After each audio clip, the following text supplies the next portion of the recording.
السلام عليكم ورحمة الله. ازيكم عاملين ايه؟ كل سنة وانتم طيبين. النهاردة جاي لكم فيديو جديد، فيديو حلو جدا بإذن الله يعجبك ان شاء الله. هنعمل النهاردة الرز بلبن اللي هو بالسكر ان شاء الله. لما تشوفي الفيديو ده، لو في طريقة تانية انت بتعملي بيها، لما تشوفي الفيديو ده بإذن الله تعتمد الطريقة اللي ايه بتاعت النهاردة. طريقة سهلة وسريعة ومش مكلفة بجد، صدقيني حلوة جدا جدا وحاجة حلوة كده. وازاي ان الرز يطلع معاكي وشه مكرمش زي اللي احنا بنشوفه في المحلات، واحسن مليون مرة. بجد الطريقة النهاردة حلوة جدا وسهلة وسريعة ومش هتاخد معاكي وقت في المطبخ ابدا. بكوباية رز واحدة هنعمل كمية كبيرة جدا غير الكمية اللي انتوا شايفينها قدامك معايا دي. بس بتمنى النهارده لو الفيديو عجبكم ما تنسوش تعملوا له لايك واشتراك في القناه وكومنت حلو كده من ايديكم، وكمان ما تنسوش تدعوا لامي وابويا بالرحمه، وما تنسوش تدعوا لاخواتنا في غزه وفلسطين وفي كل الدول العربيه، ربنا ينصرهم باذن الله وربنا يفك كربهم ان شاء رب العالمين. ازاي بقى الرز يطلع معاكي كريمي وشكله جميل زي ما انتم شايفينه كده؟ ما شاء الله عليه، حلو جدا جدا. يلا بينا ندخل على طول نشوف الفيديو ونشوف الطريقه بتاعتنا النهارده في الرز بلبن. يلا بينا. اول حاجه انا معايا هنا كوبايه رز، اللي هو الرز الفلاحي بتاعنا العادي المصري ده. ما ينفعش الرز البسمتي، لو الرز البسمتي مش هيبقى معاك حلو ابدا ابدا، لازم رز فلاحي زي اللي انتوا شايفينه ده، وتعاير الكوبايه بالظبط. اخدت كوبايه الرز غسلتها غسيل كويس جدا، لازم تغسلها حلو قوي علشان ينزل منها النشا، ما احناش عايزين يبقى ايه فيها نشا.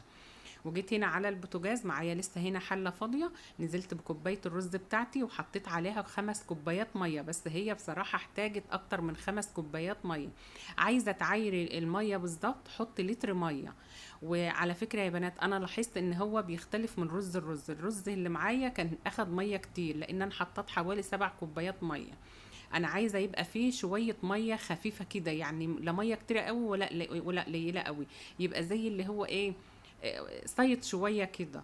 وعايزه الرزيه تستوي معايا كويس جدا جدا. انا ما بحبش اسوي لما اجي اعمل الرز بلبن، مش بحب اسويه في اللبن لان هيشرب معايا كميه اللبن كلها. لما تيجي تسوي الرز كل شويه تقلبي فيه على طول، لازم تقلبي فيه علشان ما يلزقش معاكي في الحله. انا هنا ضفت حاجات بسيطه جدا بين صوابعك كده من الملح، لازم الملح ده يا بنات علشان ايه الحلال لازم الملح. كانت الله يرحمها تقول ايه، رشة الملح دي بتبقى حلال.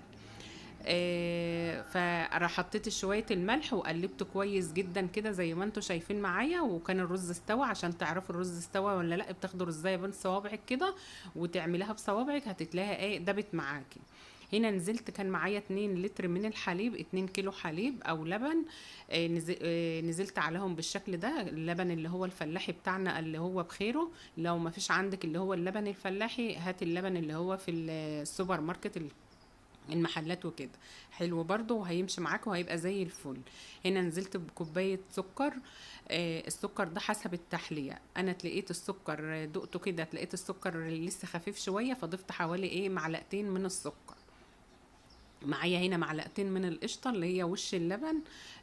اخدت معلقتين كده وضفتهم على الرز، بيدولهم طعم حلو جدا يا بنات، والقشطه دي اختياري، لو ما فيش عندك قشطه واللبن بخيره زي ما انتوا شايفينه كده خلاص بيبقى كفايه. معايا هنا معلقتين كريم شانتيه، ضفتهم في كوبايه حليب، ومعاهم معلقتين نشا، معلقتين نشا بالظبط انا ضفتهم، او يعني المعلقتين كانوا مليانين. معلقتين نشا بالظبط. رحنا بقى على البوتاجاز، نزلنا على بالنشا والكريم شانتيه، معلقه ايد بتنزل النشا وايد بتقلب. لازم الخطوه دي كويس جدا جدا يا بنات. وتسيب الرز يغلي مع النشا مع اللبن حوالي 5 دقايق من بعد ما بتحط النشا عليه، ما تنزلهوش على طول علشان طعم النشا ما يبقاش ظاهر في الايه في الرز بلبن بتاعنا. قبل ما انزله على طول رحت ضايفه 2 باكت من الفانيليا، بدلهم طعم حلو جدا وريحه كمان احلى واحلى.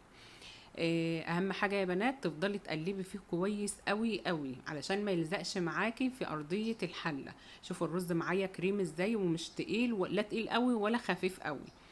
هنا خلاص الرز بعد ما نزل من على البوتاجاز، جبته قلبته شويه كده.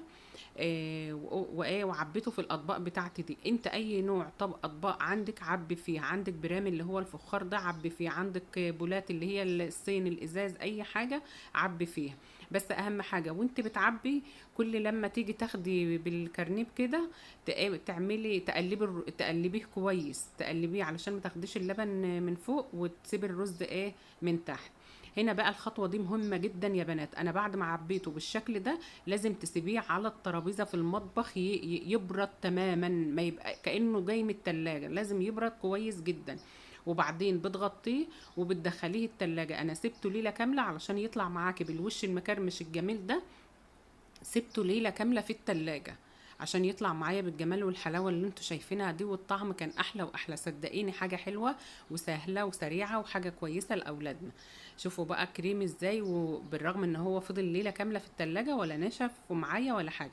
اهم حاجه ما تزوديش النشا، النشا بيبوظ، لو زودتيه زياده عن اللزوم هيبوظ معاك الوصفه.